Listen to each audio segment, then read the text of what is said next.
I'm finally going to flip these nightstands I've had for 2 years. I scored them on Facebook Marketplace and structurally they're in great condition. Paid only 40 bucks for them. However, they were kind of giving file cabinet vibes, so I decided to fill these gaps with pieces of plywood scraps I had to make their drawer fronts look like one piece. Besides scratches, I noticed the tops had water damage, which definitely needed to be fixed. I started by giving each piece a good scuff sand, paying close attention to smooth out those areas where there was water damage. I mixed up some Bondo to fill the gaps on the handles I had just plugged with pieces of plywood.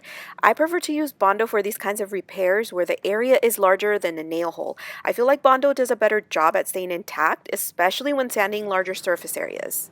And just a warning, if you're using Bondo, make sure you're working in a well-ventilated area because this stuff reeks. The other thing about it is it dries super fast depending on how much hardener you add, so it's better to mix it in small batches. Bondo only takes about 15 minutes to cure. I usually wait about 30 minutes and then I sand.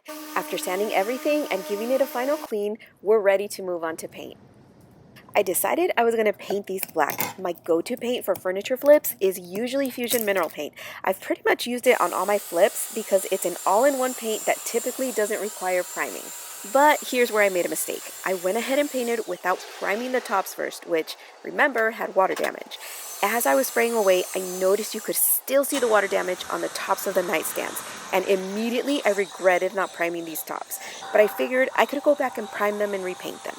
Anyway, I gave the first nightstand a light sanding and did not like the way the top looked.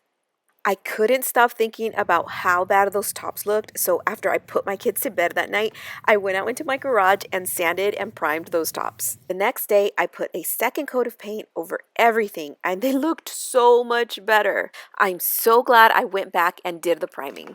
And now comes the fun part. I had these leftover lattice pieces from a different project and decided to stain them because I wanted to give the dresser a modern look by adding these slats to the drawer fronts. I used 1 coat of Minwax stain in the color Special Walnut, which is a warmer brown. So wood tones with black is one of my favorite combinations, so I was really excited to see how this was going to turn out. After the slats dried, I attached each slat with Titebond all-purpose glue as well as pin nails. So I used pin nails instead of brad nails because pin nails leave smaller holes and I didn't want to go back and fill nail holes. I used a ruler to make sure the spacing was the same between slats and made sure everything lined up nicely. The final step was adding gold handles. Okay, but first, here's a reminder of where we started. And here is the after. I am in love. These turned out exactly how I envisioned them. I love the contrast of the wood against the black with pops of gold. They're literally perfect.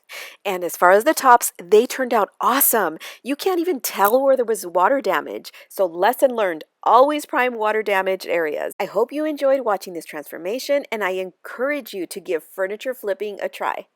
I will link the products that I used below as well as a link to a simple guide that I put together on how to flip a furniture piece. And of course, you can always check out my channel for more DIY ideas. Thank you so much for watching and happy DIYing!